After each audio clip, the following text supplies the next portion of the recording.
Sinepju graudiņš, vārds katrai dienai. Dieva gars un Dieva spēks tevī.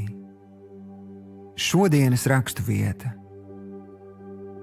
Bet tās, kas stiprina mūs un jūs Kristū, un kas mūs ir svaidījis, ir Dievs. Viņš mūs ir apzīmogojis un devis gara ķīlu mūsu sirdīs.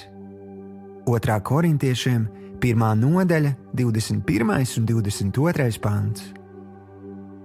Šodienas pārdomas. Bībele mums māca, ka caur ticību uz Jēzu Kristu mēs esam saņēmuši svaidījumu. Citiem vārdiem sakot, mēs esam svaidīti. Iespējams, ka kādam vārds svaidīts saistās ar kaut ko nestabilu, taču Bībeles valodā būt svaidītam nozīmē būt piepildītam ar Dieva garu un Dieva spēku. Tieši svaidījums mums dod drosmi, spēku un spējas, bet svētais gars ciešu sadraudzību ar pašu Dievu.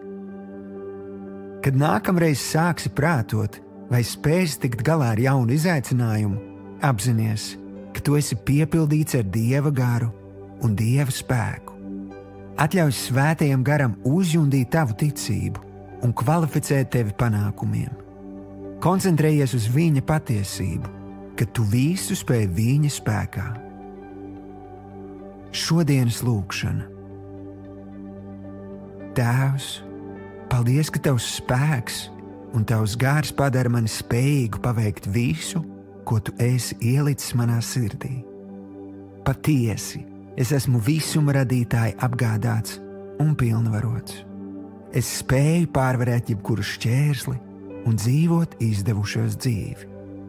Jēzus vārdā. Āmen.